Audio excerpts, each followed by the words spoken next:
Greetings, ladies and gentlemen, and welcome to another edition of Turbo Drive Live here on Twitch TV and Flash May Continue. I'm John Turbo Finlay back again as we are on a new game. And you know what? I'm getting sick and tired of all this coldness. I'm getting sick and tired of the cold. I'm getting sick and tired of being cold all the time. Even with the heating on, I'm always cold. So let's do a little escapism by going to a beach and hook up with some very interesting people. Or personalities, even. Yes, it is the the Dead by Daylight dating sim, simply known as Hooked on You. And just gotta unmute the game to get it, like hear an earful of what's to come and whatnot. Because there is music to this game if it wants to play. There you go. It's like it was on that salute. So yeah, this came out. I think it came out last year. And many people were kind of like, "What?" Because as you know, Dead by Daylight, the asymmetrical multiplayer game where 4v1, kind of like or 1v4, kind of like survival game. They put out a survey months ago asking people if you would like to see the characters from Dead by Daylight be featured in another genre of a game. What kind of game would you like? And of course, there was a list of different games, and of course, one of them was this dating sim. And lo and behold, is a reality, and we're gonna be playing it through tonight because I'm coming to this island. I want to be on this dream vacation, and try to warm up from all this. So let's get right to it. Here we go. Stream Dead should be here.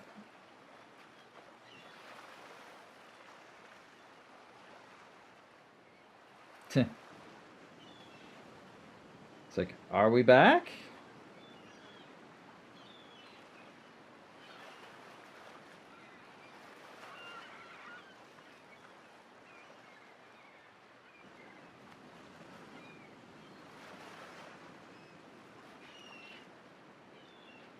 Welcome back. So yeah, sorry about that. It's like, yeah, sorry. It's like things kind of like went a little south. Also, I'm just seeing the session duration just reset. So yes, thanks, Hooked on You for freezing up and having to have the stream reset. Cheers. Well, anyway.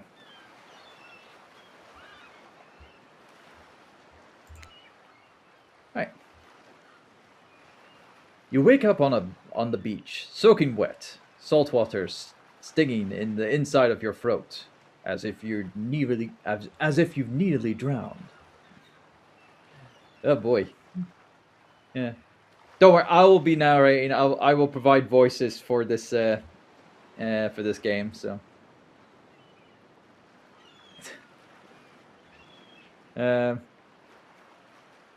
Also, hey, Epic Man. They're asking a question. It's like, what's the deal with birds? They tweet all the time? That's probably a case. And Violet's like, huh? I never expected this. And it's like, well, I did say at the end of my... Well, actually, you weren't here for the ending of the stream on Saturday. But, and who I'll be looking... All right, Violet. All good. You'll get to hear a lot of voicing from me, during the stream. Don't you worry.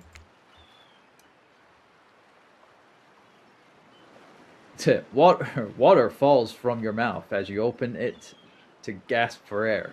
You have no memory of how you got here. In fact, you can only remember your own name, but not where you came from or a single fact about your life. Great.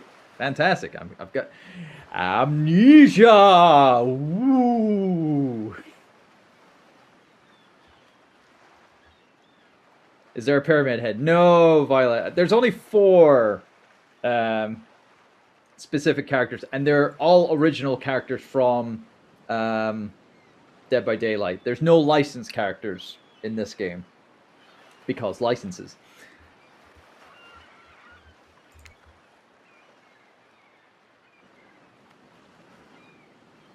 Sorry.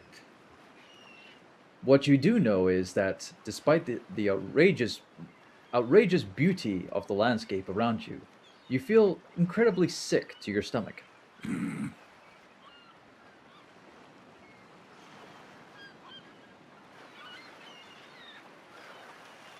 Okay, but what's the deal with the fictional creature bird?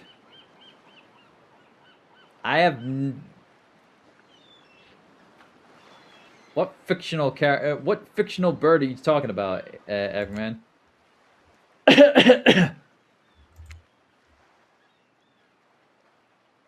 Wow, really went down the wrong pipe, huh? You need a minute, or can I go on?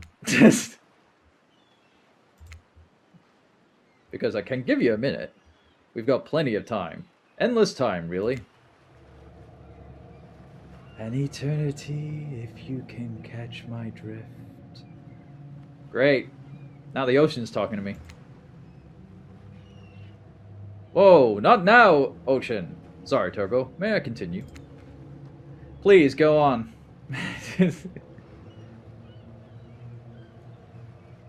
Stray Girl says that birds aren't real. Oh, no, Stray Girl was asking the question, are they real? Or... They're drones, says AJ. Well, he's not right on that. Well, he's not wrong on that a little bit. You know, they can act like, you know, drones, especially seagulls, which is ironically enough what we're hearing right now. Okay then, as I was, as I was saying, you look down at your feet, ankle deep in the crystal blue water of a newly arrived wave. By the way, can you hear the mouse clicks of me clicking the mouse? Because it is my microphone is right next to my mouse, so I'm just asking if you can. Right? Okay then. So what I'm gonna do is first off mute this.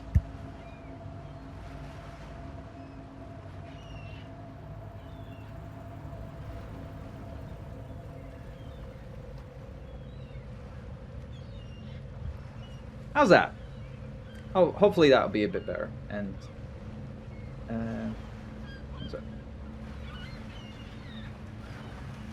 as the water recedes back into the ocean, it reveals a grotesque discovery. Ugh!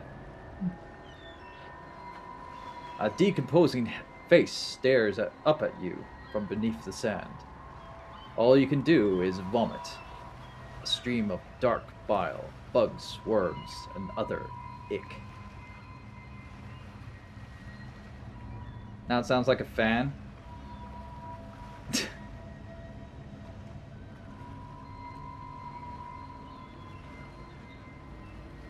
Is that how does this sounds like a fan? I'm supposed to have like a masking thing on this.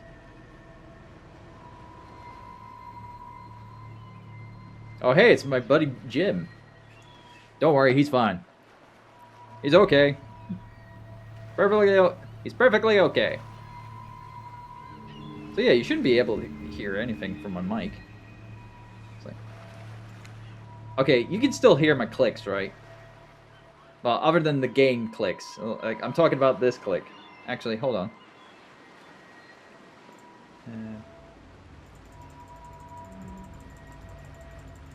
You can hear that, right?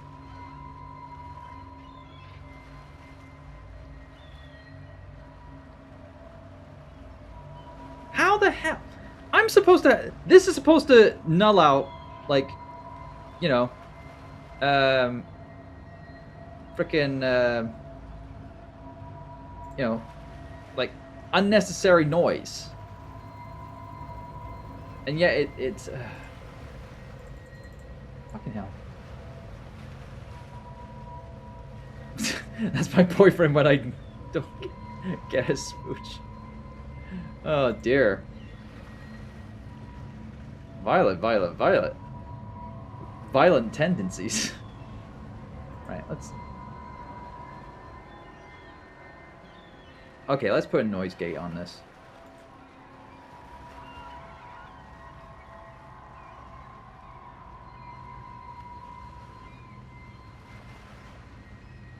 There we go. That's a bit better.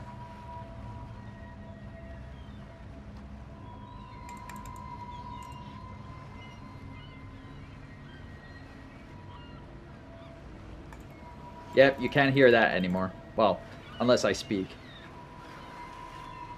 So, anyway. That's me last night because I slept at 5 a.m. AJ, you silly boy.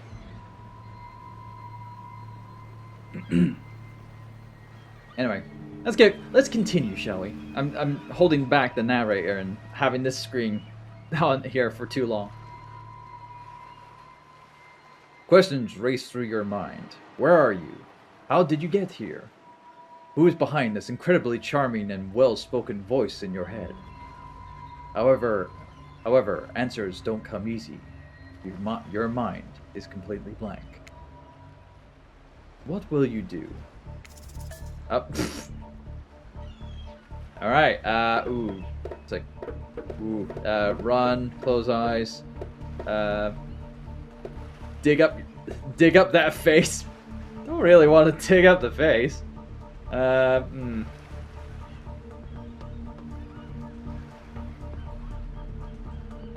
was going to cry. Overreacting is my joke. Oh, don't worry, Violet. I tend to overreact a bit as well. Like that one time when I overreact, that there was at work, which I'll talk about in a minute. Let's run! Run! You turn away from this wretched sight and begin to run, but the beach, it's endless. Despite how far you run, you get nowhere. Exhausted, you stop and look behind you, your footsteps erased by soft blue waves. You turn inland, considering your lack of options. You got no choice but to walk into the bush. However, the beauty of the beach is not shared by the darkness of the palmy woods before you. There's nothing inviting about that shadowy forest. Terror freezes you in your steps. I'm just testing something.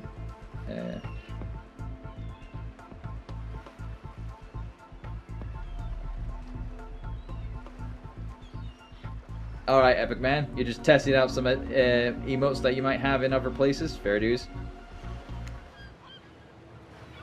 Why are you trying to run away? This is paradise. You're here to enjoy yourself, don't you know? Have a little bit of fun. Take charge of your experience.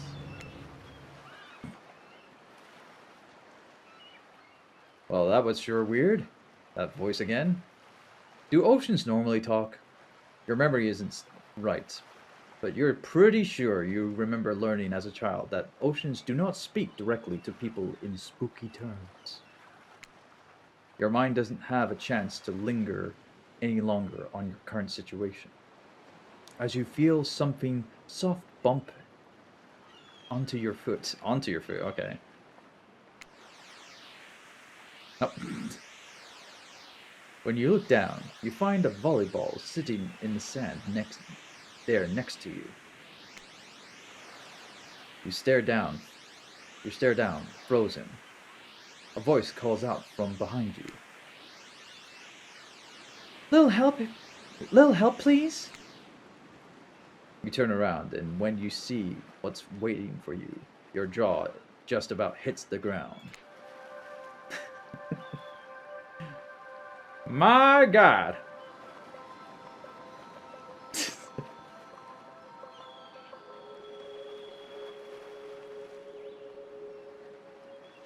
It's like,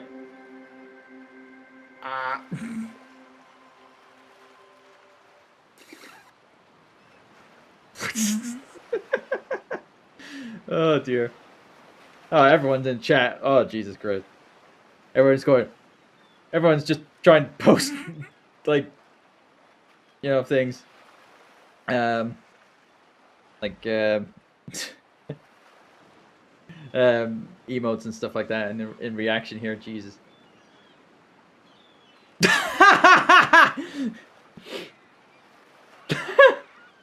I am not repeating what Violet just said. It's like, obviously, I cannot repeat that. I cannot repeat that whatsoever. Ah, dear.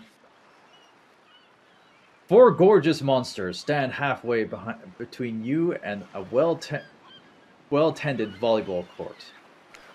Each of them oozes with undead energy, a magical aura reaching out and penetrating you via your eyes.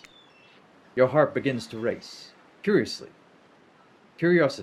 fear, desire.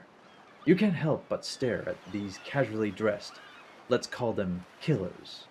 I don't know. Not to be judgmental, but that's just the energy they put out there. No, it's alright, Violet. No, I feel as though if I say what you say in the chat on the stream, and people might actually question why I'm saying that, or why you at your age is saying that. So that's why I'm not bothering saying it. For when this goes up on YouTube, whenever it goes up on YouTube, I'm sure Kevin will want to put this up on YouTube and want to do his own run eventually. I feel as though that, you know, if I knew who Buy After chose, he can have, and he only did the one run, he can have that choice. I would have my own choice, and then Kev would have his own choice, because I know Kev has the game as well. So I would think that it would be best that he has that as well. So anyway, so many competing feelings rush through your mind at once that you are completely paralyzed. It's a mod check. Mod check. I just remembered I can have someone to dream about. My Violet, you have many people. You have many fantasies. We should know. It was like we've gathered that you've had quite a number of fantasies. Oh, epic man. Hello.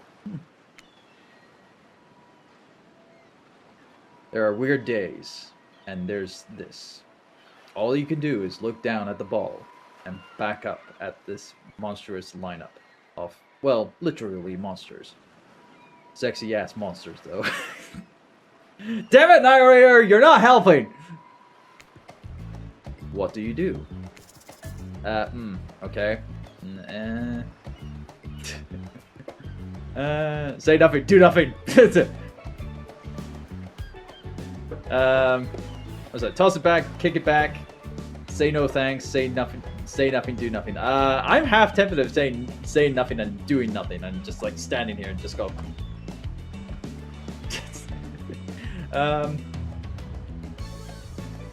Well, we're gonna have to hook up with someone, so we might as well try to be friendly in some aspect. So let's toss back. You bend down and grab the ball. It's warm from sitting in the sand on this beautiful day. When you give the ball a toss, it arcs beautifully across the air and lands right in Huntress's hands. Not bad, stranger. Huntress's muscles ripple as she grips it in her hand. You look her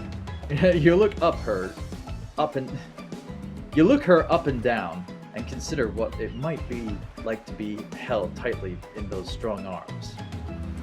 Not personally, but no, oh well. Let's go with the narrative. Warm, perhaps? Maybe a little sweaty, but that's okay. It's natural. You make me sound sus on that. I'm like, I'm not trying to, Violet. I'm not saying. I'm not trying to imply anything. Try hard much? Blech. They're speaking directly to you, but you still can't bring yourself to reply. You're entranced.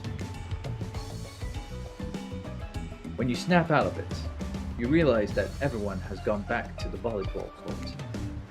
Alone again, you look across the beach at these strange residents who casually bat a volleyball back and forth, happily ignoring your intrusion onto their private beach.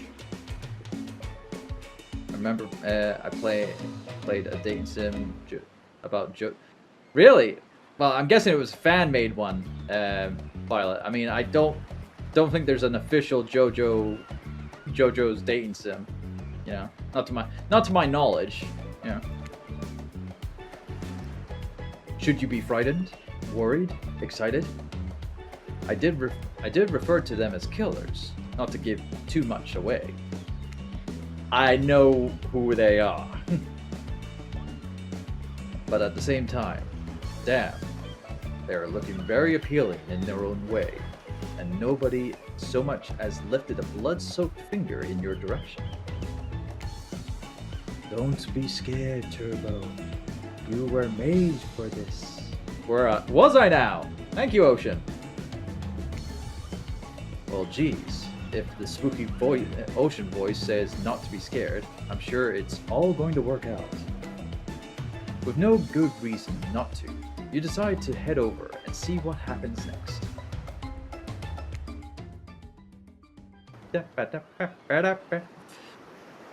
It seems like you derailed the volleyball. Yeah. Seems like you derailed the volleyball game just by showing up. You derailed the game just by showing up, nitwit. And I guess you're also a nitwit. Cheers! Thanks, narrator. Look, it's best to just go with what Trapper says and when he says it. Or what Trapper says when he says it.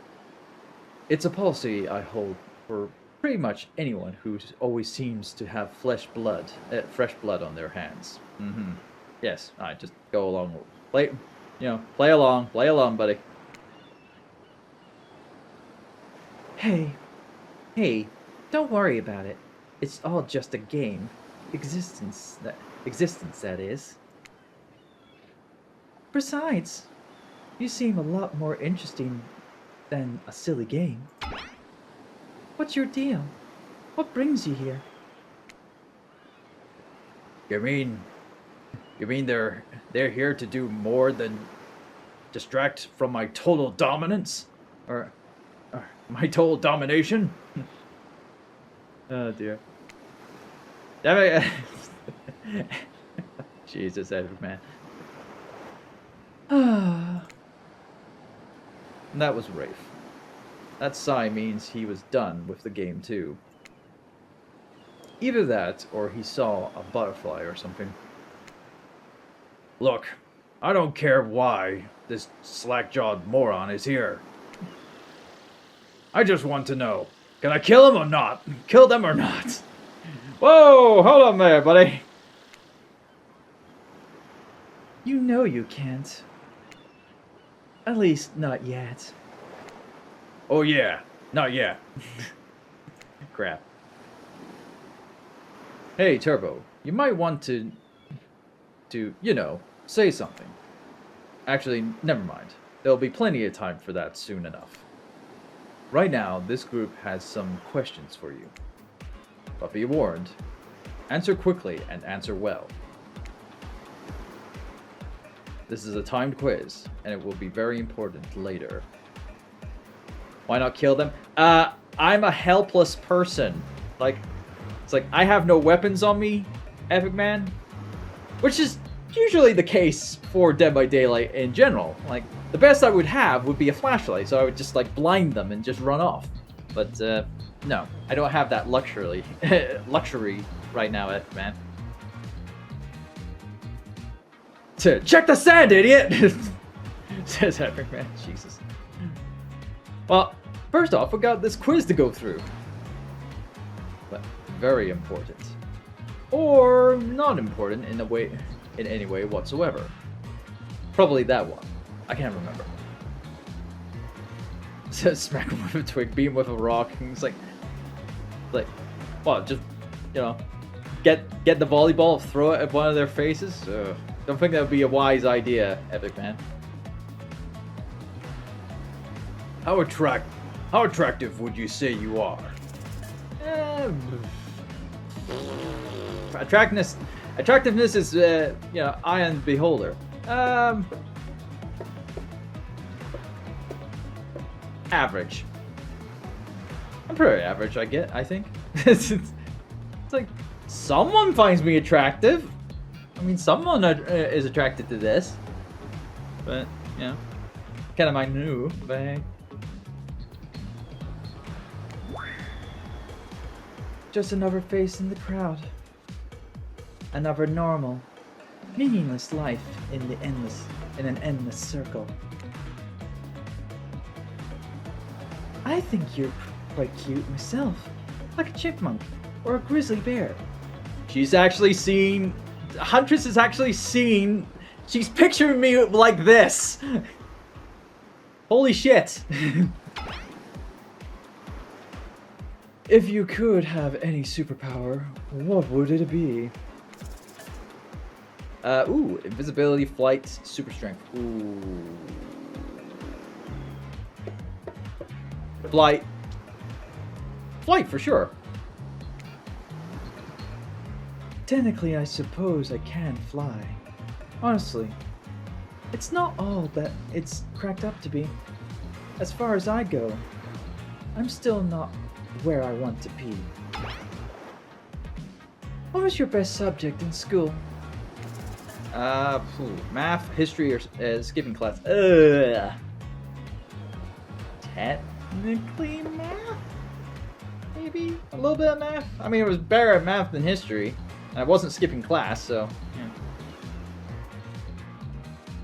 Probably math. It's the only thing that makes sense when you think about it. What's your favorite animal? I want to fly to North Korea. It seems like a nice place.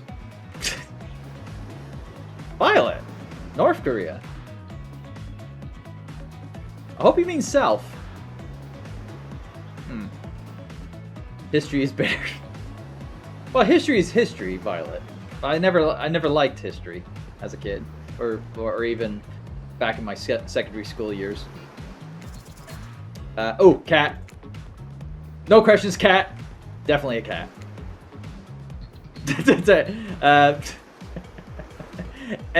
Even the narrator's just like silent on that. What? Why is everyone looking at me? You think just because I'm the typical cute goth girl, I have some specific love of all things cats? And more specifically, black cats? Well, I do, but you can all go to hell anyway. Wow. I think we know who the tsundere is in this situation. What's your favorite color? Blue. Blue. Blue isn't good for productivity. Makes people want to be lazy. What's your dream job? Astronaut, nightclub promoter, not working at all. I'm a streamer, so I might as well not working at all. If we get to it, or if we get to do whatever we want, why work at all? It takes a lot of courage to break free from society's expectations to climb the ladder. Only she could spin laziness into some kind of grand crusade. These damn millennials. Ah, God, this game is definitely knowing its audience. Right. No, never mind. I want to be a hamster. I want to be a toffer. All right. It's like Violet was saying they want to be a toffer, and then tougher? What's that? What the hell? No, anyway. So they want to be a hamster. Oh boy. Yeah.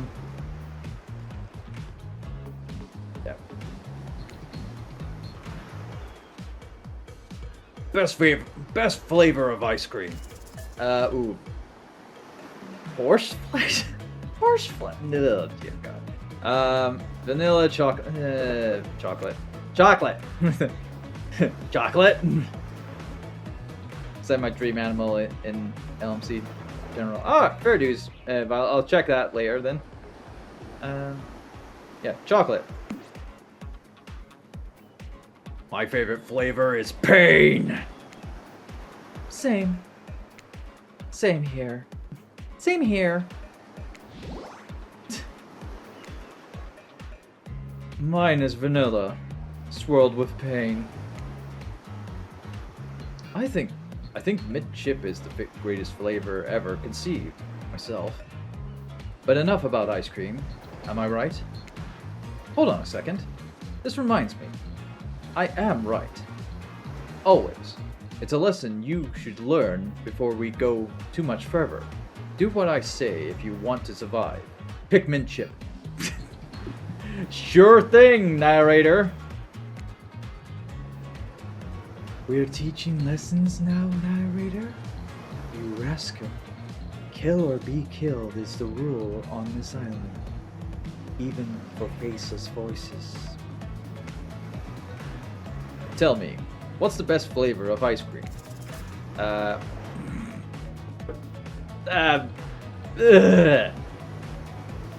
I'm still gonna say chocolate. The best flavor is chocolate.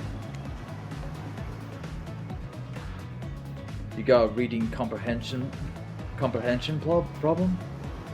I just told you mint chip was where it's at. You almost brought yourself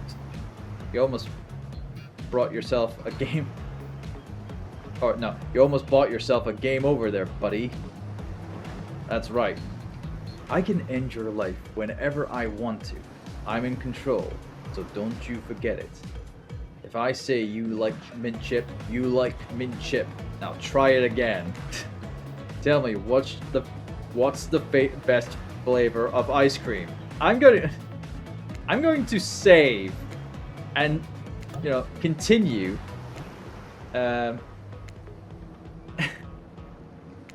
and continue with this, and going to continue pressing chocolate, and maybe we might get a unique ending here.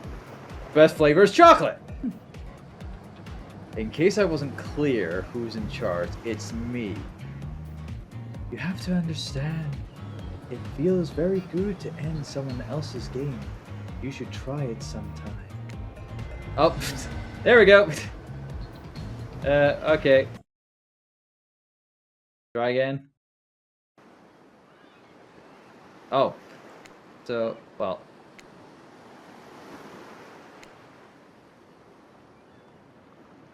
Oh. Can I? Alright. Okay, so we loaded back in the thing. Okay. Tell me what's the best favorite ice cream. Okay, mint chip. The best flavor is mint chip. So obedient.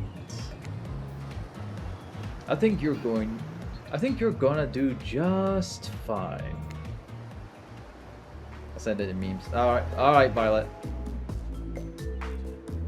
Anywho, now that they know so much about you, I'm sure the group wants you to start getting to know them.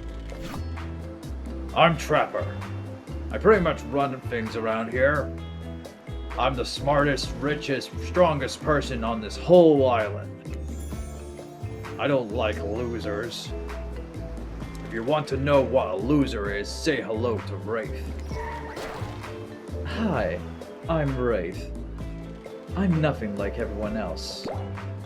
I like nice people, low, big, dumb idiots. Hey, what's up? I'm Spirit. I don't like most things. I I don't really hate most things either. It's not worth my time.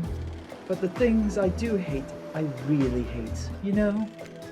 Based on my personal observations, life is nothing but suffering, and society is a careful, calculated lie to keep everyone's subservience to those in power. Yeah, I called it! I called it! What did you call Violet? I'm wondering that. It's better to choose to just not take part. Jeez.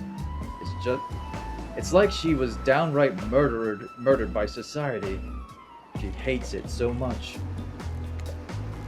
Oh no, wait. I'm remembering Spirit's story now. And that's almost exactly what happened. In the actual Dead by Daylight game, there's lore for Spirit's character, and that's I think it is pretty much that. Yeah. So I'm Huntress. Hey, I'm Huntress. Don't let these bummers get you down. There's lots of fun to be had on this island, along with lots of love. Yeah, there is. Yeah, there is. If you know what I mean. Grow up. Grow up, buddy. I've explained this 1,000 times. I'm dead. And I'm not a literal ghost. I just create a trail of fog. I'm not made of it. Whatever, fog body. That's not nice. He's not nice. You love it. Only sometimes. Ooh, really? That's disgusting. That's why she likes it. Don't speak for me. I also hate it. Stop speaking entirely actually. For the first time ever, I agree with Rafe. Let's move on. Otherwise, they'll do this all day. Besides, if you know this crew, and I do, they'll want to show off soon enough. If we're done playing, let's do something else instead. Wow. For once, I actually agree with the meathead. I say we go to my yacht. It's the massive boat dock nearby. I'll give everyone a taste of true luxury and power. Rafe rolls his eyes. Don't mind him. He just hates fun and happiness. No, I hate the endless, desperate, soul-crushing pursuit of wealth.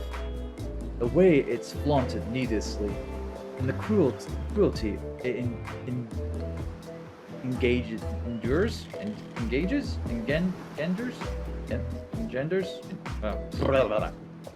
Sorry, Rafe, I'm butchering your lines.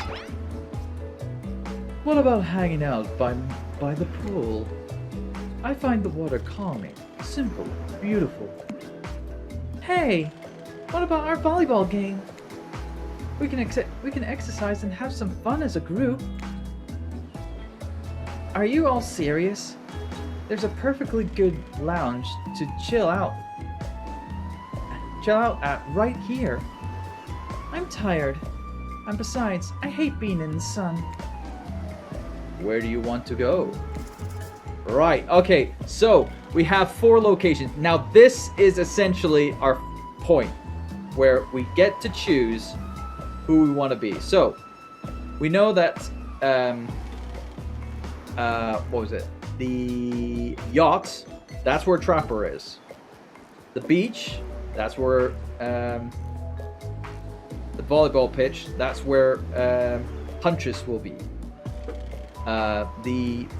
The ocean beach, that's where Rafe will be, and the bar, or the lounge and whatnot, that's where Spirit will be. So, let's put it to a vote. Okay, so you guys get to choose who I am going to try and hook up with. So,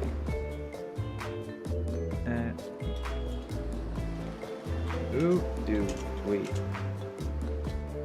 hook up with? All right. So we got Trapper, Huntress, Spirit, or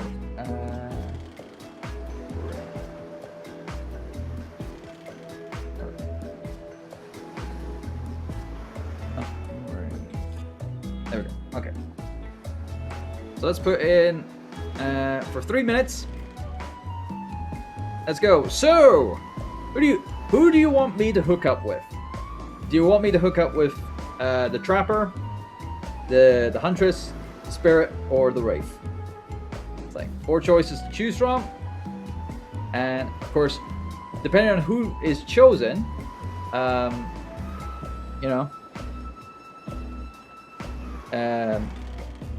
we'll be going to their location and whatnot. So we know that Trapper's gonna be on the yacht on this in this scene here. Huntress is gonna be at the volleyball pitch here. Wraith is gonna be on the beach in here, and Spirit is going to be here in the lounge here. So, right. Now, based on our answers and the kind of like responses that the characters had given to our questionnaire during the questions, during the kind of like interaction with the characters and the question, the quick quiz that we had more reactions from the Spirit than we did with any of the other kind of like killers, whatnot, any of the other options. And currently it's tied up at the moment, so yeah. We got half of the time gone, so that's like an hour and a half left. A minute and a half left. So yeah. Woo boy. I mean, I kind of know who I wanted to go with, who I would like to go with based on not only their design and whatnot, but also their choice, or like their reactions to myself and whatnot, and their reactions to my questions. But yes, I mean, I can make an emergency vote myself and actually choose who we're going with. But yeah, while we're waiting, Violet was talking about overreaction and stuff like that. There was a time at work. This was last week. I think I might have talked about this, but there was a moment at work where I was opening up delivery and stuff like that, and then I picked up one of the boxes, and it was light as all heck. And in prior deliveries and stuff like that, you know what? I'm gonna vote there. There we go. We basically, well, okay then. All right, so who's doing what? I spent points, but I'm safe. All right, what was the results? Who?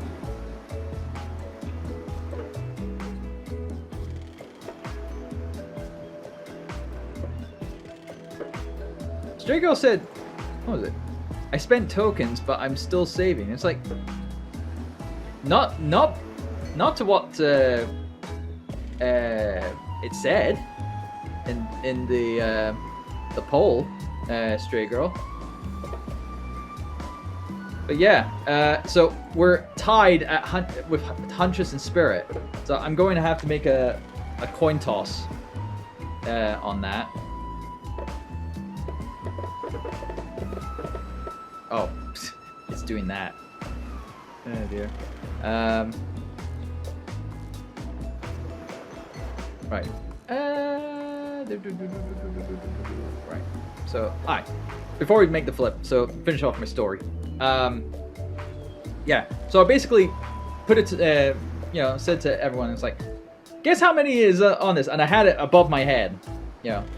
And the person, and then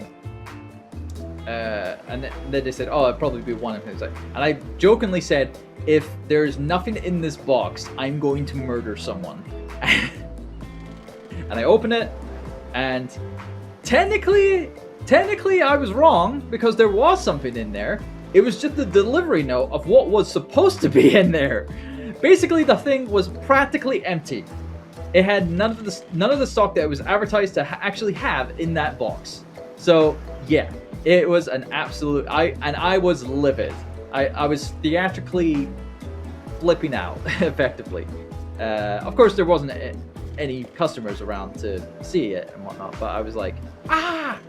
So anyway, oh, hello, Violet. Or Phillips is fire. Sorry. Just go with who you wanted to go with most out of the two. Well, nah, I feel that's, you know, I mean, I would like to go with either or, but, you know, but it's just based on reactions and whatnot. But I'll make a flip to be fair, okay? So, we'll go heads for Huntress, tails for Spirit. Ah! Jeez, almost lost my... Alright, tails for Spirit. Hey, there we go! It was tails! It's tails, it's legit! Okay, we're going with Spirit. So, so Spirit is at the lounge. So let's go to the lounge. It'll be great to relax for a second at the lounge.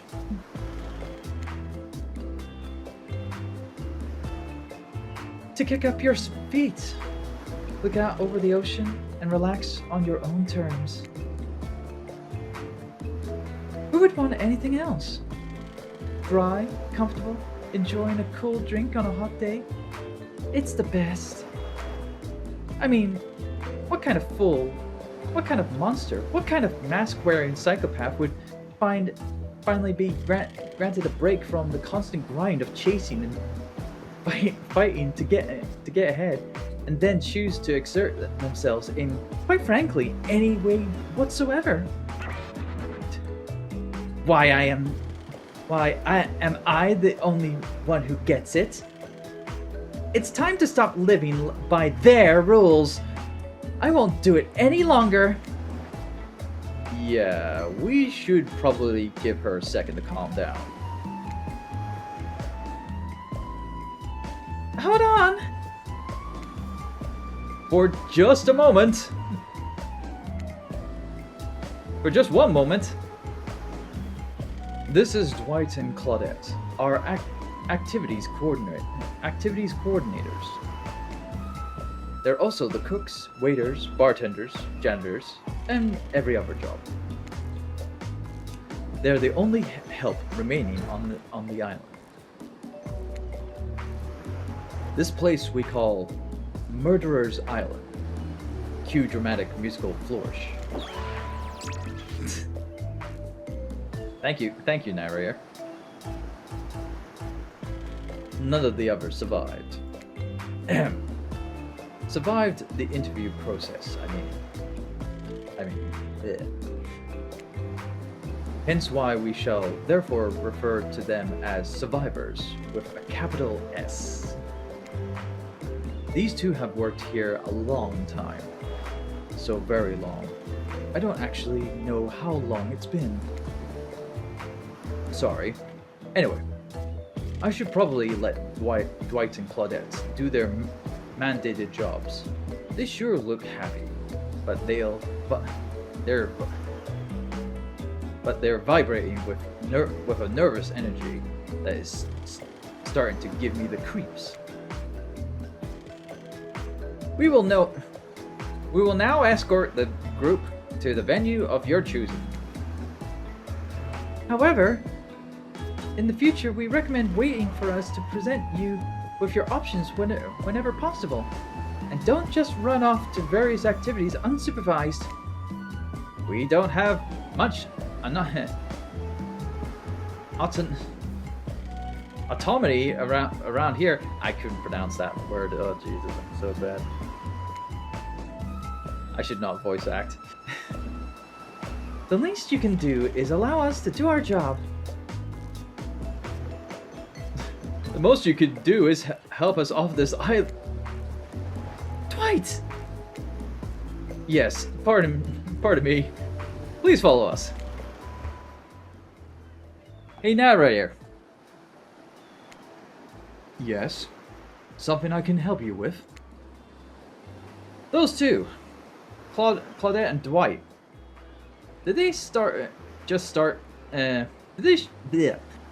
just start to mention something about wanting to escape? Is escape an option? Should I be trying to escape? Escape? Them? Oh, no. I think you're mistaken. It seems like Dwight was asking for help to get off this island, though. Oh, right. That. Yes, that's true. He was. But he just meant that he wants to get to the other vacation island getaway, a couple of miles south of here. It has much fancier accommodations than this island. Yeah, it's got licensed characters there. It's one of those big corporation outfits, quite exclusive, where all the famous celebrities hang out. Very luxurious. It doesn't quite have the charm that this island has, though. Trust me. You wouldn't want to go there with all that money. With all that money comes a lot of restrictions.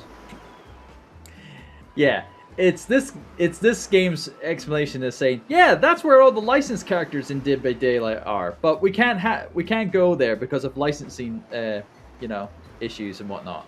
We can't do that. There's your in-game reason. This is where you belong. Now, off you go. It's time for an activity. On this island, your decisions matter, mostly. When I agree with them. Not like that other island. So what'll it be? Yeah, we'll go there. Yeah. Go see the spirit. Finally, freedom from the prosperous premise that the four of us would be engaged in some sort of thrilling 2-on-2 volleyball match. Spirit looks at you from beneath her gigantic sun hat. She takes a conspiratorial tone. I don't know whose idea volleyball was in the first place, but I hate them. I tried to feign a sprained ankle, but everyone already knows that I technically float above the ground, so nobody believed I was even putting any pressure on my joints in the first place. Then I tried to annoy everyone by not giving a crap, and when that didn't work, I tried whining. And when that didn't work, I threatened to kill every single person on this island. But it turns out I'm not the first to toss those kind of threats around on this island. So thanks, I guess, for getting it called off. She is cute when she's not angry. Just like a proper tsundere. Are we threatening to end each other again? Now it's Dwight who takes on a conspiratorial tone, his eyes shifting as he slips into a loud whisper. Please, just make it quick. Is what you'll be saying when we get behind the bar to make you the drink of your dreams. Ah! Ah! Hilarious, right? Right, Dwight? Yeah, right. So, well, what will you be having? Vodka soda, sangria, Scotch and rocks. Virgin Berkeley. We're Scots. We're Scots. We'll have a Scots on the rocks. On a day like today, I could use something strong. Scotch on the rocks. Claudette uncorks a very expensive looking bottle on top shelf liqueur and pours you a glass. Do enjoy. Who would drink that? Sorry. Who would drink that? Smells like kerosene. You need to embrace this, the burning. The burning? Oh yeah! Why would you embrace that? Burning is... Rafe... Stifles... Stifles a sob? Okay. Stifles a Stifles a sob. No. I can't even think about that. Well then don't. No skin off my back, you weirdo. Come to think of it. Strong, expensive. Bear the longer you leave it locked in the basement. Scotch is the best. Trapper guzzles half a bottle and burps. It'd be disgusting if it wasn't so. No, disgusting is exactly what it is. Since we've fulfilled your requests, it's time for you to return the favor. Sorry. It's time for you to return the favor. I should have known there would be a catch. Or there was a catch. Icebreaker time! I swear, had I known they'd pull this kind of Fox enthusiastic community building crap, I'd have suggested we attempted to walk to the lowest point of the ocean before I ever set foot near this bar.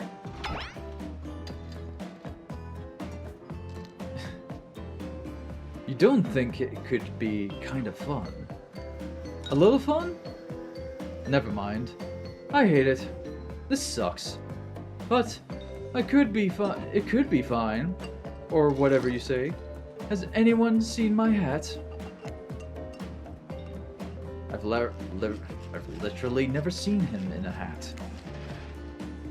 If we must make small talk, I'm at least picking a topic before we end up being forced to do something lame improv. Do some lame improv game that nerds learn at their non-sports after-school activities that I definitely never did because I'm no nerd. Methinks a certain someone doth protest too much. Sitting here on this beautiful sunny afternoon, warm sand beneath the cool fog beneath my severed feet. The topic I choose is books. Novels, comics, fiction, or non. Reading is the only escape, Reading is the only real escape from the inescapable horror of life. The escape onto your own mind. A groan rolls throughout the crowd. Not a lot of readers here. I imagine based on that response, they were much more enthusiastic about drinking. Considering the situation we're in, it seems an appropriate time to ask you. Turbo, what's your desert island book? The one book you'd bring with you if you were, well, on an island like this. Oh, and it has to be classic horror, for reasons that should be obvious. She means because this is an island of horror villains. And also those books are all in the public domain. Of course. Yeah. No legal problems here. Except with Dead by Daylight itself. Nothing too modern. Humanity has really gotten soft these past 100 years. So what's your favorite? Dracula, Frankenstein, Dr. Jekyll, Mr. Hyde. Books, no thanks. Well, I do like reading. I have read a few things. And uh, I mean, Frankenstein. I mean, it's like Dr. Jekyll and Mr. Hyde. If I had a gun to my head, you know, I would pick Dracula. Yeah, so Dracula is one classic that's still scary. To be seduced by some beautiful stranger, only to learn later on that they're an immoral villain. It's downright Thrilling? well, I guess, but I was going to say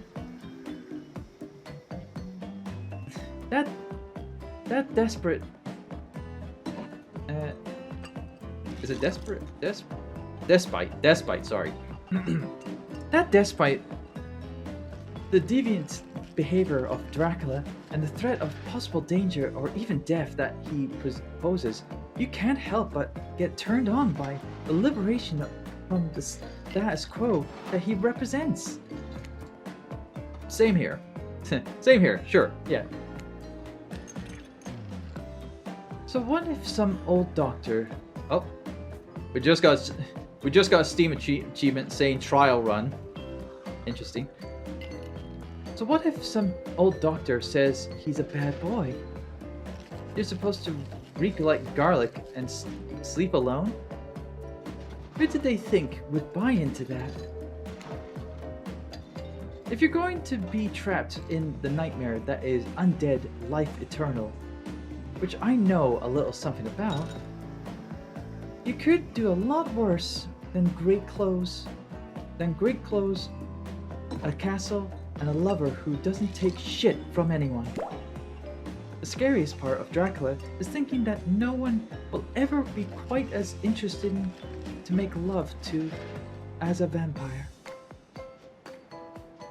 Enough about these old stories that belong to someone else. I think it's time we make some new stories of our own. Before you know what's going on, Huntress is waving an empty vodka bottle in the air, a devilish twinkle in her half-mask covered eye. She's drunk. Might I suggest something a little naughty? Let's all get in a circle and spin this bad boy. Great idea. Trickster? Isn't it a bit late to introduce a new character? I thought I was the one who gets to make the rules, so I'm not so sure who I'm asking. But I'm ready. But I wasn't ready for this. Well, hello. And who is this new fan in the waiting? Beat it, hack. I don't know what's the harm. I don't know. What's the harm in inviting one more person to join the circle for our game? Oh, I can say. Oh, I can't stay. I was just saying it's a great idea, while also teasing the secret trickster ending. Is there a secret trickster ending? I don't know. Maybe there is. Who knows? I've got much, much better things to do than to hang out here. I'm famous. Toodaloo. Alright, so I'm gonna do a save. Just be cautious. Yep. Pop that back. The rules are simple. First you spin, then you swap. Spit, that is. Really, Dwight? Okay. But let's be clear, it ain't a peep show. We're here to have a good time, but in a classy way. All makeouts will happen out of view of the public eye. Real romantic like. Yes, romance is the goal. So we'll all be waiting here in complete silence, trying to listen in and use our imaginations, while you make out on the other side of the bar. But not watching. Like adults. romantic, well-adjusted adults. Turbo, you're up. You grip the bottle in your hand and put your fate in the hands of the empty bottle gods. Minigames consist of 2 parts. On top, a pointer, which rotates in a clockwise direction. And on the bottom, a target you're going to be pointing at. This here upcoming minigame is a special minigame, perfect for the less coordinated because there is no winning or losing. Well, not technically. Whenever the pointer stops, that's your result.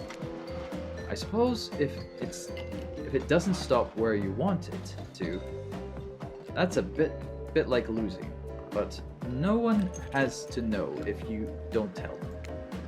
Okay, ready to play?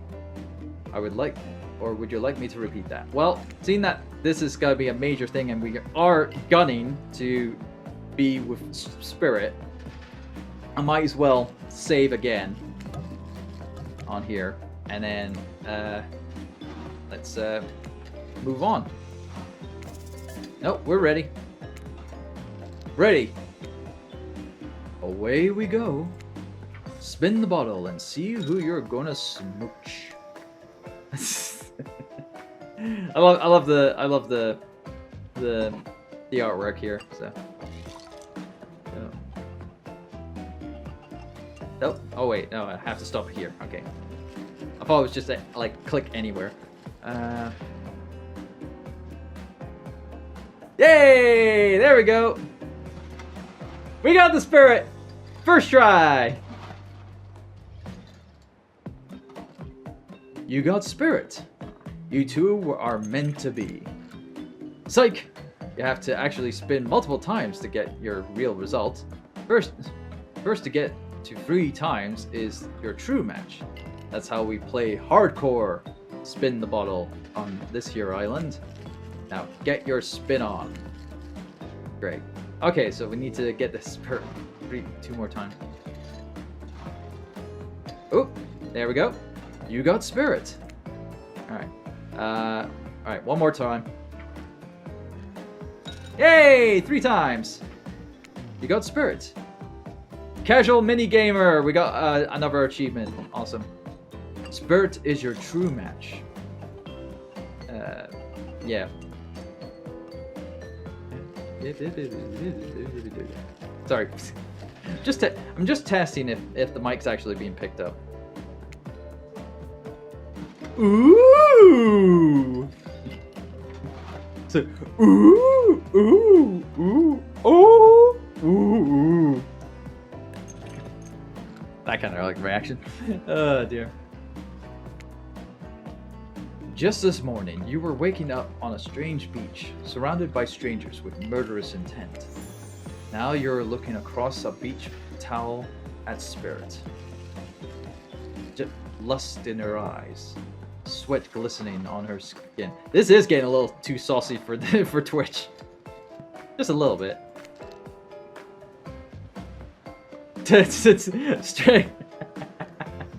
Stray Girl's like, ah! Oh dear. Your heart races. You can feel your pulse pounding in your ears. Spirit takes you by the hand, and you sit face to face at the private section of the bar. She begins to reach for you, putting her hands on your shoulders. You're sweating, but not in the sexy way she is.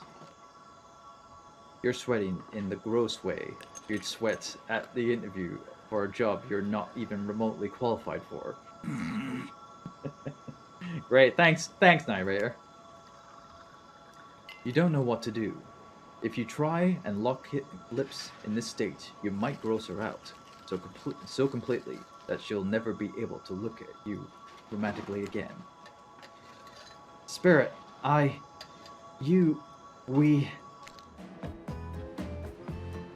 have some bad news for you. I have something in my teeth? I have something in my teeth, don't I? I think it might be seaweed? I have no idea how long I was in that ocean. No, well, maybe. But that's not what I was going to say. It's not happening. Not now. Maybe not ever. If they think I'm going to make out with some stranger just because a bottle told me to, they've got another thing coming. And so do you. Namely a katana into your heart if you ever try to make a move under such absurd circumstances. I wasn't gonna. Yeah, I know. You seem pretty harmless. And not at all that bad to kiss. If I were interested. Which I'm not at this moment in time. Are we going to tell them we kissed? We are. I'm not above lying to get what I want. So that thing about me being not that bad to kiss, was that a lie? To get me to play along? If you want to know the truth, figure it out for yourself. But don't expect this life to just hand you gifts like me. All I was ever handed was pain and suffering. Treat me well, and I'll return the favor. Otherwise, try a different route and see what happens. I hate to break up such a passionate moment. That we only assume was passionate because we'd never spy on you constantly while you stay on silent. But dinner is being served right away, and we must insist that you join us. We wouldn't want anyone dying of starvation. When there are so many more interesting things to die from. Dwight. Ever the delightful person.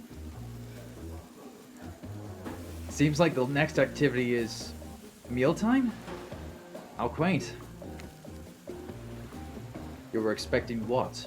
Capture the flag? Do you know how complicated it is to run a game like that? Much more so than sitting and talking. You arrive at the cookout area to find an assortment of picnic tables scattered around. What were you expecting? Some kind of grand hall with a huge banquet table? This isn't some prestigious fantasy epic like you'd find on cable. White and Claudette usher you to your seat, but there's very limited seating directly around you. And oh great, terrific. It seems that everyone wants to sit next to you. Even better is that they don't want to sit next to certain other people either. To start, no one wants to sit next to Trapper. Meanwhile, he refuses to sit next to Rafe or Trickster. In comes Trickster again. Oh yeah, Trickster is here. Surprised? Yeah, well, they don't call him Expectorster. I'm sorry, even I get nervous around crowds of killers. And my whole shtick gets a little flustered. Hey there. You're looking good, Turbo. Real good. And we literally can't let Huntress and Trapper sit together. No, seriously, their arms are too big. They can't fit at the table if they're sit side by side. Look at this. We can't even fit everyone on screen at the same time. You probably think it was an error, but it's not. It was completely intentional. Wow, the game designers are literally calling out on themselves. Jeez. Let that be a lesson to you. Every error you think you see is a choice. Got that? Okay, Dwight and Claudette are directing traffic. You sit on one side. The rest of them will sit opposite you. Huntress and Trapper can sit at the ends with their enormous sexy arms. Now that everyone is seated, we can begin dinner. Tonight's meal was prepared slowly and carefully with both love and hate for 12 hours over a spit. We hope you enjoy. We hope you all enjoy. We really, really hope you do. Hey, you didn't actually tell us what you're serving. What are we eating? It's meat. Or, it's meat. Seasoned with a specific number of special herbs and spices that we simply can't divulge. I smell a crossover with the other dating sim that Kevin did for LMC. I think it's some sort of you know, southern guy. Oh boy, my favorite. Meat is good. Meat is murder.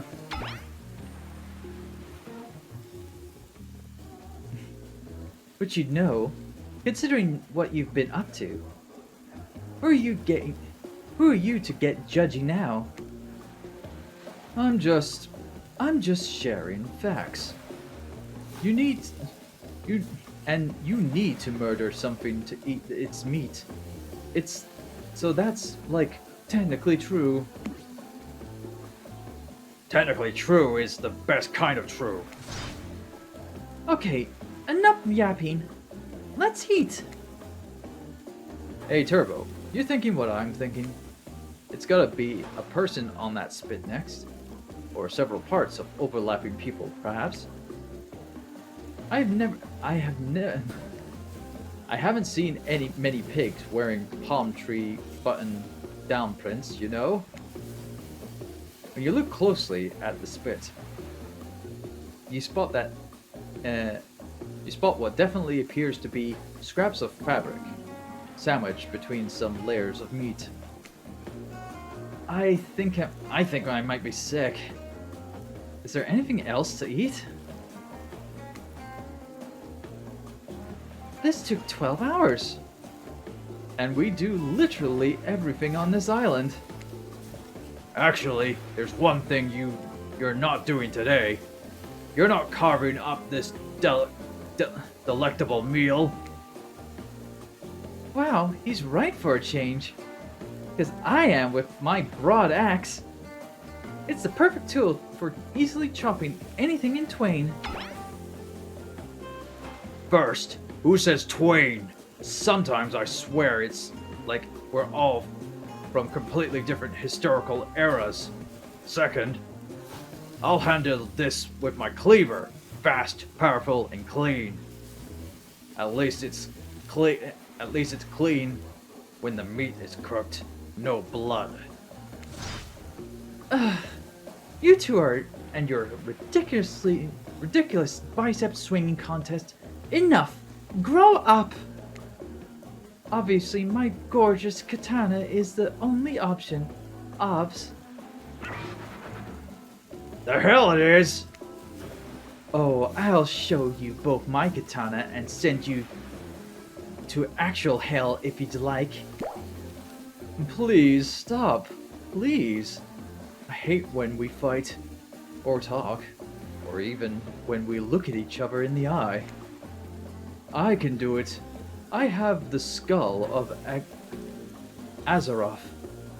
Azeroth Netron Xenopus. There you go, there's your Teen Titans reference. Great. Instead of slicing it up, you can club it to death. Club it to a second death. Hey Turbo, I know this isn't what you want to eat, but hurry up and volunteer to carve up Felix. I mean dinner. That thing had a name? Otherwise, this will go on for hours. No hyperbole. No hyperbole. Okay. They once argued over who had the most effective weapons for 72 hours straight. Well, we don't have that time here on this channel. And it doesn't matter which one does it. When they're done, they will take even longer cleaning their weapon. All while explaining the value in maintaining your tools. Despite being a bunch of cold-blooded killers, for some reason they're always terrified of Tenaeus? Tetanus? Yeah. Tetanus? Is it? I'm not saying well, I'm not gonna say it in the rude way. Yeah, just to be on the safe side. Hey! Why don't you let me carve up dinner? Tetanus. Alright, okay. Thank you, Stray Girl, for the pronunciation there. Splendid idea! We'd hate for it to get cold. We hate it. He hated it. He hated when it got cold. Here's a machete, freshly sharpened. Alright, so here we go, minigame time. So, do another save.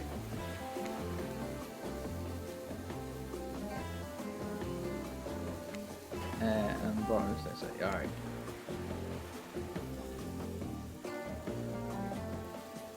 Sometimes the target is immediately visible, sometimes it's hidden until the pointer arrives. Press the spacebar to stop the pointer while over the target to win. Fail to land on the target and you will lose. To achieve a perfect success, land on the start of the target area, not the end. Okay, ready to play? Or would you like me to repeat that again? No, we're ready. Ready! Anyway, here we go. Slice! Alright. So, well, we can also click the stop button, so. Perfect! Oh, shit, missed. You missed completely. Perfect! Damn it. I'm going one for one now. Or, well, I'm back and forth. There we go. Perfect! That was pretty good. I'd like to see what you could do with a less clumsy weapon.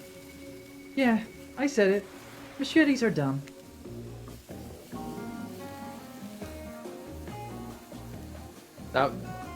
You never know, it might actually be better. It's getting 3 in a row. Dinner is finally served. For real. The sounds, especially coming from the masked killers while they eat, which involves lifting their masks and shoving food up behind them, are nasty. Spirit, meanwhile, doesn't even eat. She's the only one who seems to really be embracing being dead. They're all dead, right? This is obviously hell. I mean, come on. We're still trying to be mysterious here. You think mystery comes easy? Claudette and Dwight aren't the only ones who've been working their asses off to make this night perfect. Well, at least they're lifting their masks. This is only 99% as disgusting as it would be if they just tried to mash stuff through there. Spirit, why aren't you hungry? The two best things about being dead is not having to eat. That's only one thing. Thinking about it, Turbo. Number 2 is is no number two. Is no number two. One less thing to think about in the afterlife. Even if I wanted to eat, I have no idea what would actually flow, or what would actually follow. You might have noticed, but I'm not mostly just a bunch of dismembered body parts floating in a spectral form. Do you see how deep this cut on my abdomen is? I don't think my digestive tract connects anymore. Between the food and the behavior of the group, this might be the worst meal in history. But even worse is they're staring at you. They're not eating. They don't like that. Oh, they don't like me eating. They're not eating. They don't like me not eating. Okay, fair enough. Okay, fair. I mean, I did eat before I got here, so it's fine. I think they want an explanation why. What do you want to tell them? This is gross. I'm sorry. Look at that seagull. I'm gonna say I'm sorry because, you know, like I said, I did eat already, so. Actually, it's not the food or the company. I'm just super self-conscious now at how I look when I eat. I mean, I don't want food to be stuck in my beard and look very unappealing and whatnot.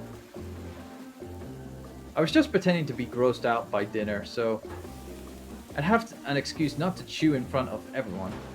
Sorry if that made things awkward. I'm actually extremely hungry. I'm lying. Yeah, watching people eat is gross, but try to relax and not worry about what everyone thinks. What's so important? It's so important to always remember people are watching you, judging you, definitely not ignoring you, right? Guys, is anyone listening to me? Typically, a group that includes one, if not more cannibals staring at you, with meat juice dripping from their chins, would be quite scary. However, right now you're barely able to keep your head up, let alone get scared and run away. I'm a narrator, not a physician, so please don't take this as medical advice. I'm pretty sure you need to eat to stay alive. Oh, hey, it's me again. Your friend, mentor, and guide, narrator. Narrator to the narrator, the ocean. Not sure how I feel about that characterization, but I'll allow it.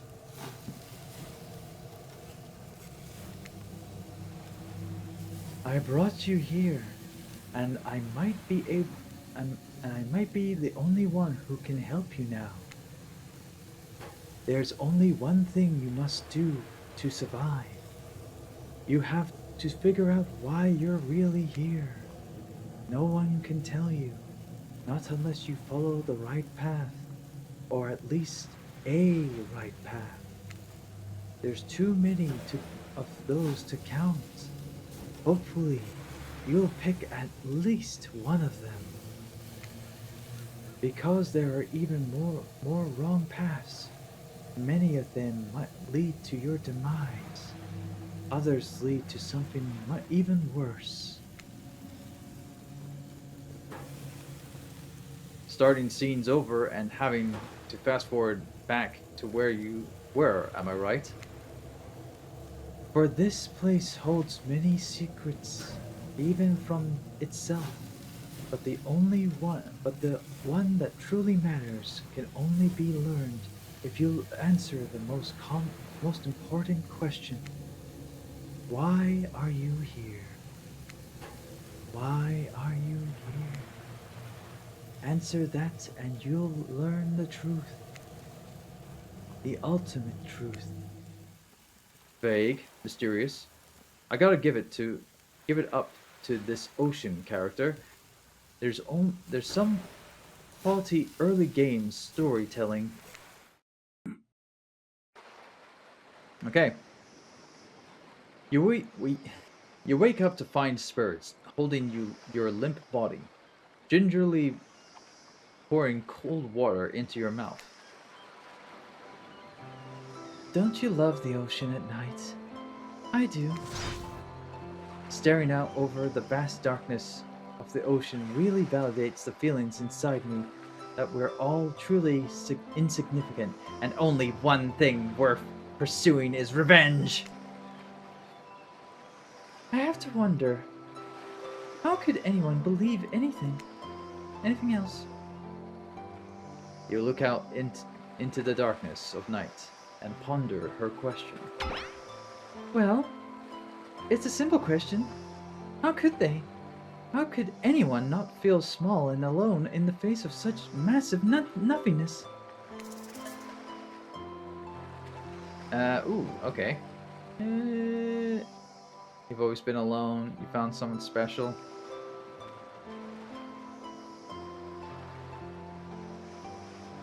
I'm gonna say... Oh, shit, I can't say. Fuck. I mean... They're not wrong. Like, they have been alone. I'm guessing. Found someone special.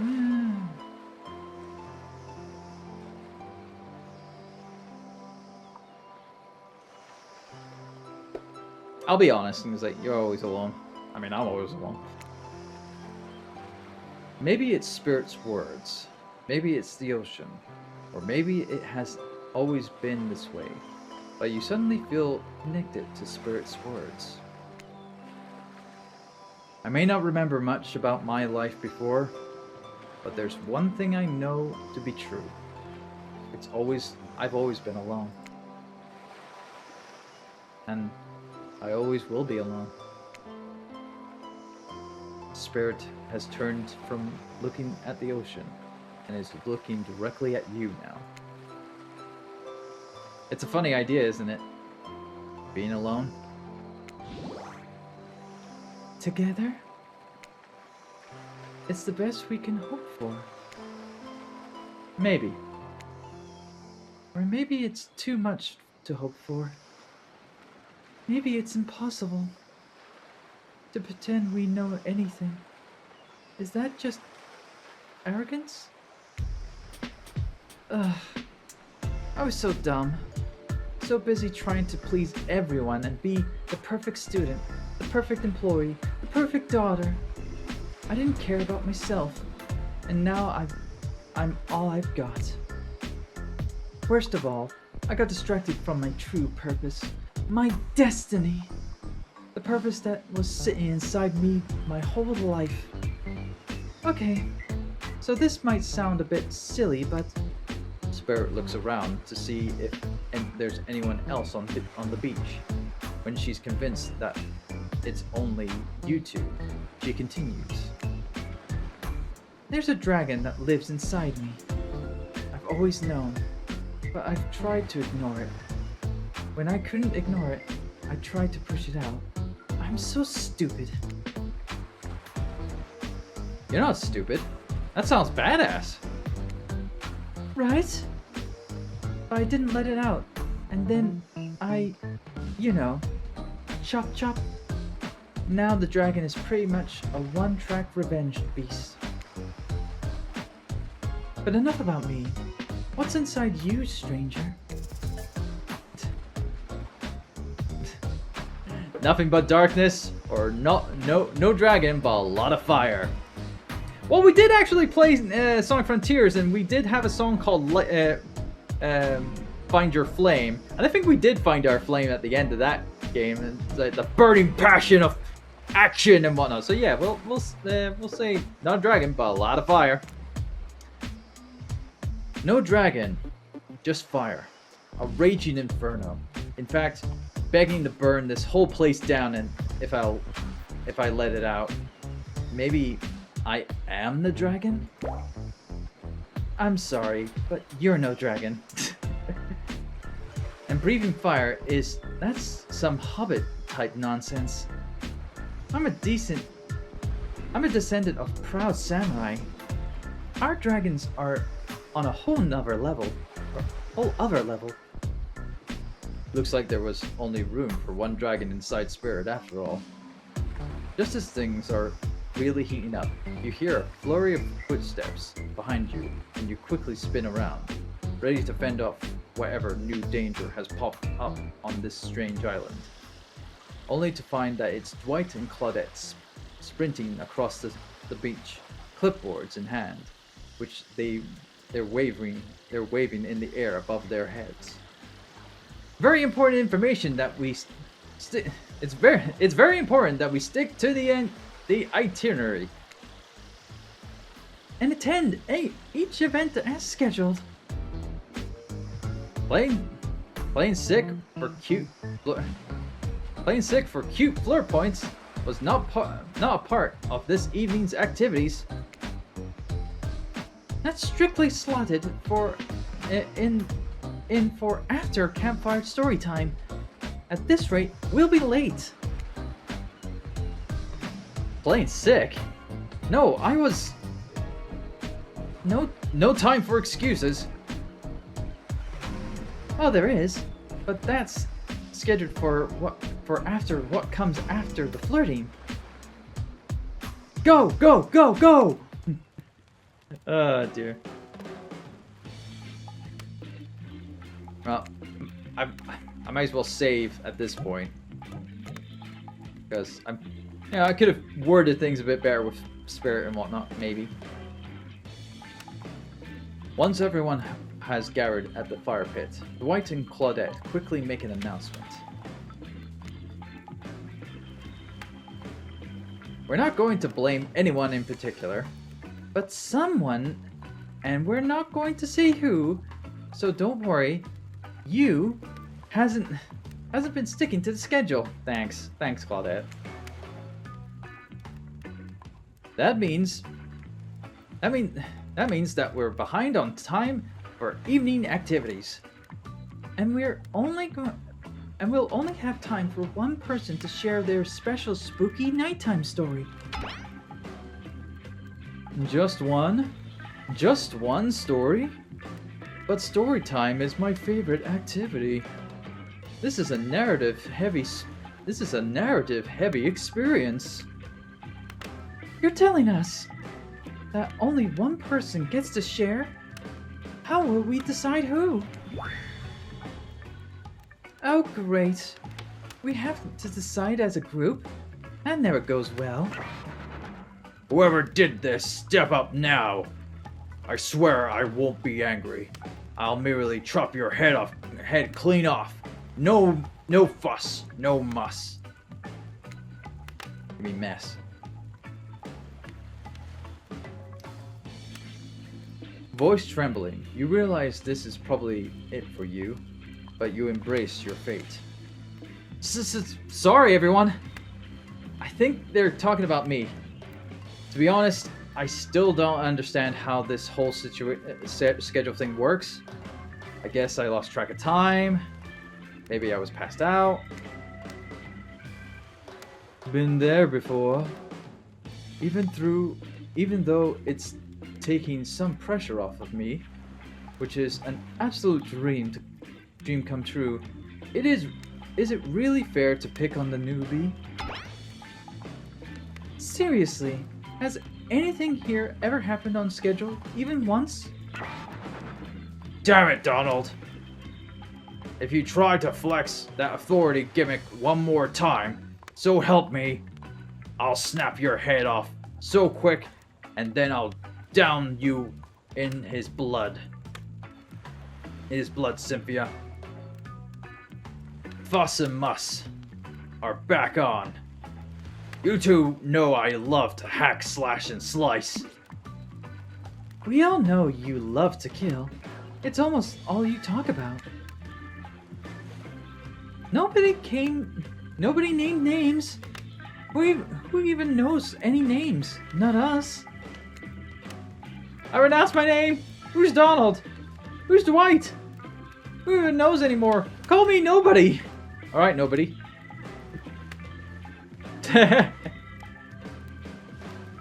But we still gotta get started on story time, so it actually changed the Dwight's name to Nobody as well, so it's like Turbo, who do you think should go? Ah, damn it, that's the name. Please pick somebody quickly so that this tropical vacation doesn't turn into a bloodbath. Well, seeing that we're trying to romance them and we would like to get more, get more connection with them, let's go with Spirit. I choose you, Spirit! Whoa, whoa. This entire experience is being carefully crafted to avoid an IP infringement lawsuit. Let's be careful with the catchphrases, will ya? I mean, it's not really a trademarked phrase, is it? Is there like a rights reserved for that phrase? It's like trying to make the trademark on Let's Play or Let's Watch. You know? Wink. Really?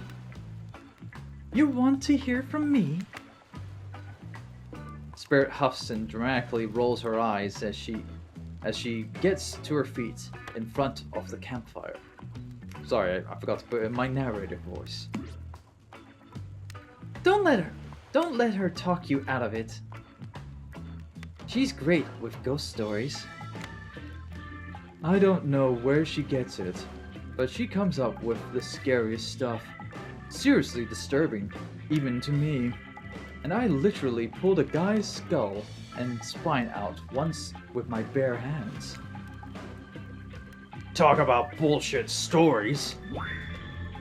If everyone else is going to chit-chat, I guess I can sit down and... Huntress's eyes go red behind her mask, and both Trapper and Rafe take their seat. They know when it's worth fighting and when it's not. Ahem. Well, I hate to break it to you, but tonight's story isn't scary. It's a romance. Too late now, though. I was selected, and so I'm going to tell my story. I call it The Prisoner's Kiss. You notice that Huntress and Rafe are both sharing a giant tub of popcorn. Nobody offered you popcorn. You never know, they might have been drizzled with blood. So, I think I'll be fine.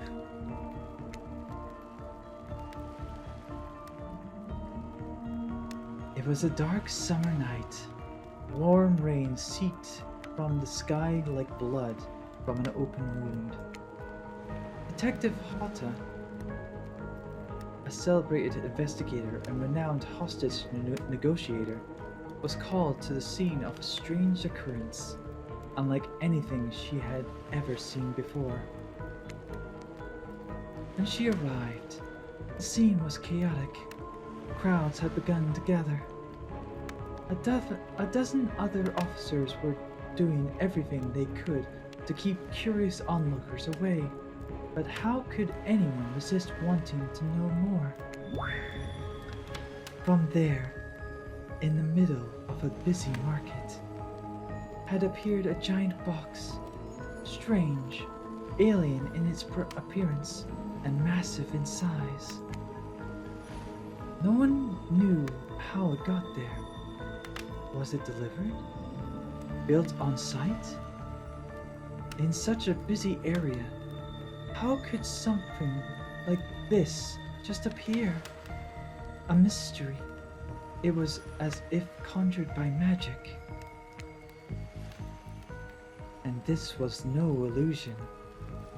A huge box was very real. Or the huge box was very real. And someone was trapped inside. Spirit pauses her story to look from face to face of each audience member. She has no expression, but you feel her vibrating with energy. She's in her element. Help me! cried, cried someone inside the box. It was a man, terrified, trapped, imprisoned, his voice trembling. By now, it was if every detective in the city was there, looking this strange structure up and down, inspecting it on every side. It didn't make sense. There were no doors, no windows, no fasteners, no seams.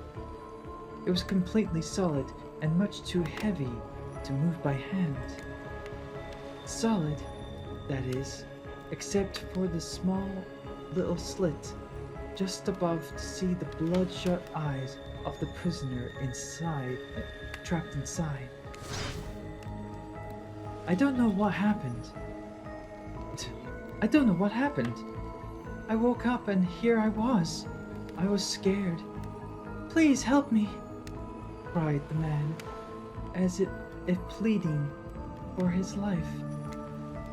No stranger to tense situations, Detective Hotta comforted the man. She used her training to calm him and buy time for the other investigators. However, time did not bring clarity, only anxiety, as the night dragged on with no progress opening the box. And as the night grew longer, the seeping rain puddling on the ground, the man inside grew more desperate, more sad and lonely, more pathetic and in need of help. Hey, Scars. How you doing, man? I know I got a personal message from him over the weekend, and he's still recovering from a sad situation at home. So I hope things are doing all right. I've had an extremely rough 2 days. Yeah, and I know Scars. One of his longest kept tarantulas passed away, which is kind of sad. So, loss of pet is always a sad thing. So, went on the best drunk escapades of my life. Oh, well, I mean I'm guessing that's a way of like helping dumb down the pain a little bit. Yeah, Stray Girl is right in sending condolences to you, Scars, so.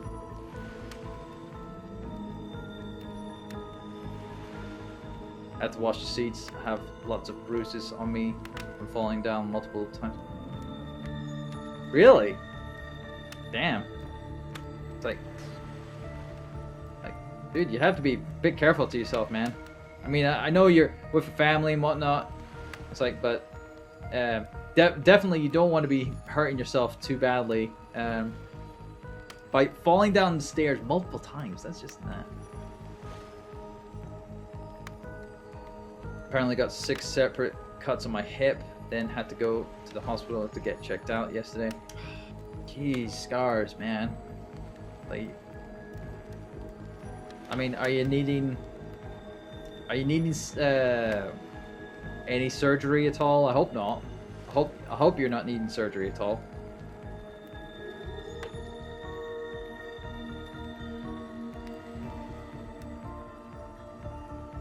Yeah, you went in emotional shock with your longtime pet dying, yeah. No? Oh, thank God. Just very sore. So it's just a case of just recovering from that, all that. So, I hope you can recover fast enough, I mean, not John Cena levels of healing fast, but, just hopefully soon, or quickly. Anyway, gotta continue with the story here. But Detective Hotta was no help at all. Powerless to save him, guilt began to weigh on her, like it never had before. Don't let me die in here, the man begged. Don't let me die alone. Stay calm, instructed Detective Hotta. You're not alone. I'm here. Hell, half the town is here. We're all in this together, and we won't let this be the end of your story. Looking through that narrowest of passageways, Detective Hotta watched her own reflection in the tear-filled eyes of the strange, sad prisoner. Together they both wept in silence at the hopelessness of the moment. I did one of those blood alcohol calculators sorts to see how bad I let myself go. According to the calculator, I drank myself to a 0.28.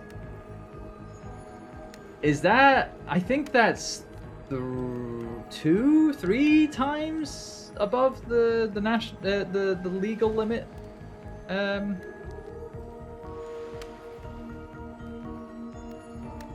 It's either one and a half times normal legal. So it's like not two, but 2.5 then. Yeah, 2.5 or 3.5. Shit, my math is wrong. And I chose math as my answer earlier in this game. Damn it, I suck at math. But yeah, 3.5 over the legal drink. Legal drive limit. So yeah, I'm sorry about that. Sorry about that, Scars. Jesus. I'm doing better now, just very sorry. Yeah, you just chill, recover from all this, because it's a lot that's happened to you, so.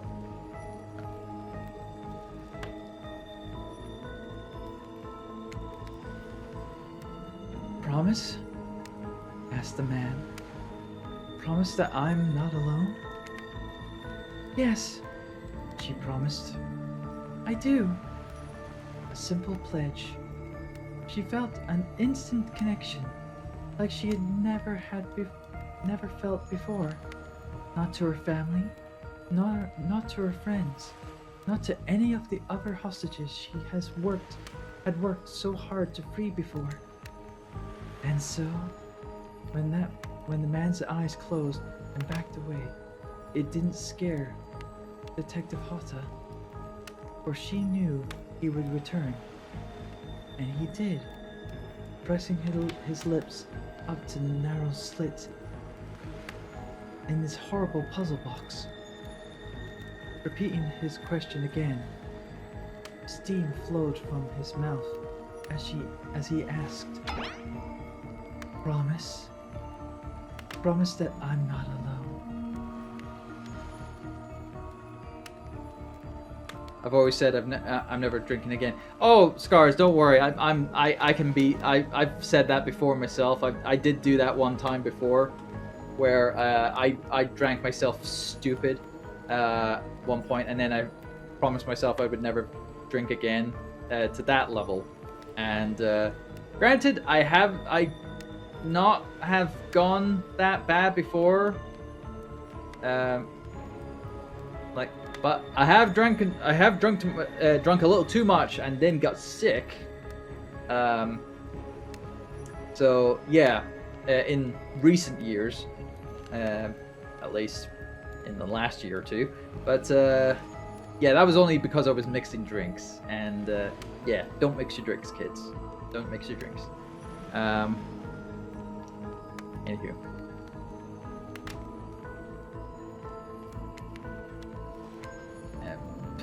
Ellipses. Yes, she promised. I do. And pressing her palms against the cold outside of the box, without truly knowing why, Detective Hotta leaned forward and placed her own lips up to the opening, letting her breath creep into the strange structure, allowing her warm lips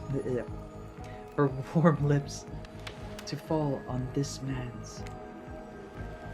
It was a gentle kiss, a moment of compassion. She could feel in this brief contact the beating of her heart. pulsing blood through every inch of her body, matched beat for beat in this slow touch.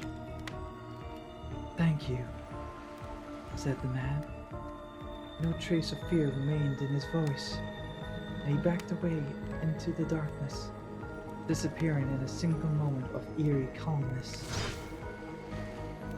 "Get back!"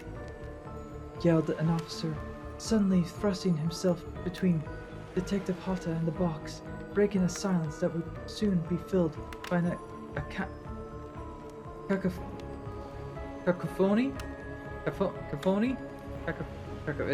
Whatever. Of whirling gears and clicking latches. A symphony of mechanical activity happening all at once. Something had triggered, as if an unseen lever pulled, and the side of the giant box began to slide open. Detective Hotta gripped her flashlight tightly and pushed forward into the foggy interior of the giant box. Her feet splashed in the puddled rainwater, her heart racing as she swept her lights from side to side. And that's when her eyes landed on the man, or at least landed on what should have been him. There in the corner of the box was a pile of pieces, like parts of doll, almost pulled apart. Or perhaps that's just how Detective Hotta had to think of him in that moment to survive. A collection of segments, limbs, pieces, disconnected from one another, cleanly severed and placed in a neat little pile. And on top of that pile, a head, cold, pale, eyes open, lips an icy blue. Spirit stares at the fire, her own expression, lifeless, her lips blue. Tears fall from her chin and soak into the sand at her feet. You're blown away by the story, and it's safe to say you're not alone. Everyone else is looking into the fire or up at the sky, anywhere but Spirit. Anywhere but at Spirit. It was you who chose her. You who initiated this harrowing tale. So sad, so creepy, so sensual. You really went into great detail when it came to describing that kiss. Too much detail, and now no one is sure to act. Dwight and Claudette are staring daggers at you. You have to do something. Well, first of all, let's save. Just be on the safe side. This game was supposed to be a light-hearted romp. Please. I said do something. Say nothing, hug her. Cool story, bro. Stand up and try to start one of the slogans.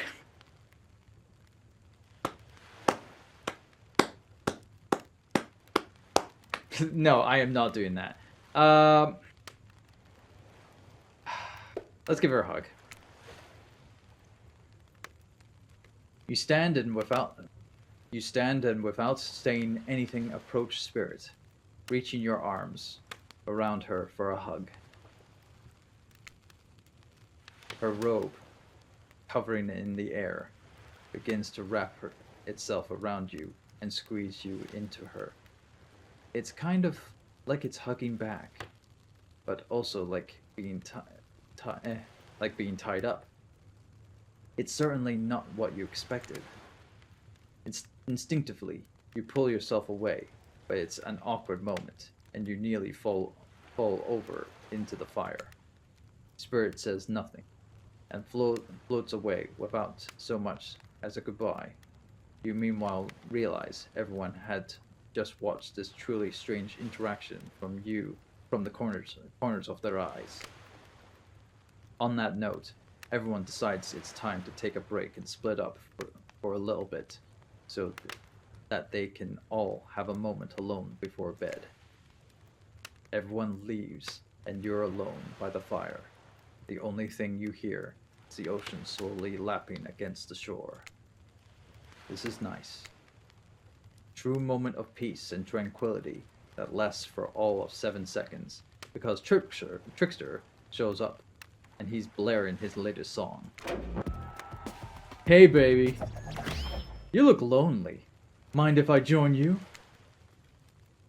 He doesn't wait for an answer. You know, you've been hearing from these gubbies all day. But I want to hear something from a big fish like... But you want to hear something from a big fish like me. Something special those in charge of this island don't want you to hear. I am the ultimate catch-up on this island. The only lobster in an ocean of sardines. No one can give you what I can. You just have to find me. Come find me, baby. Trickster leaves. You're a bit confused about what to make of his cryptic clues, but you aren't going to get any time to yourself to think about them just yet. Spirit approaches you. You know, I was watching you while I told you my story. I could tell it was having an effect on you. This fog that follows me around, I could feel you breathing heavily, taking me in. You and I are both absolutely flabbergasted at that piece of information. Legit, you've learned something new every day, even when you're a god. I mean, a narrator. Of course, the narrator thinks it's God. Great. You're doing it again right now. You need to calm down. You should come to the hot tub with me. Dipping in hot tubs with the spirit? You've come a long way in a single day. I'm not saying you shouldn't follow her. An offer like that. Just don't forget our little talk. Alright, okay. We're gonna leave it there. We're gonna, what was it? Save here. So yeah, let's save. And we're gonna close that. And we will pick this up next time because we have reached our 2-hour streaming whatnot, so. Hey there, this is John Turbo Finlay thanking you for watching this video of Turbo Drive Live for Last Minute Continue. If you like this, then check out the rest of the Turbo Drive Live archive on the Last Minute Continue website or the Last Minute Continue YouTube channel right here. And if you want to interact with me directly, follow me on Twitter at TurboXLR or catch me doing these videos live on Twitch at twitch.tv/TurboDriveLive. Thanks again and hope to catch you soon.